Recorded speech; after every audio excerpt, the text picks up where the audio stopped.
Welcome to 60-Second Civics, the daily podcast of the Center for Civic Education. I'm Mark Gage. The Vietnam War was the paramount force motivating the states to take up the ratification process for the 26th Amendment with a sense of urgency. The nation was badly split over both the justice and the wisdom of the war. Frequent anti-war demonstrations and acts of civil disobedience were common. Opponents objected to the morality of how the war was being fought, in addition to its being fought at all. The voting age issue had been controversial for a number of years, because young men were subject to being drafted into the Army at age 18. However, before 1970, with two exceptions, they could not vote until age 21. There was a high probability that draftees would be forced to fight in a highly controversial war by a government they had no voice in choosing.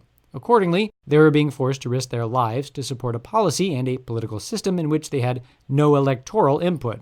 Lowering the voting age was an obvious remedy to the glaring contradiction between the nation's fundamental political principles and its institutional practices. That's all for today's podcast, 60 Second Civics, where civic education only takes a minute.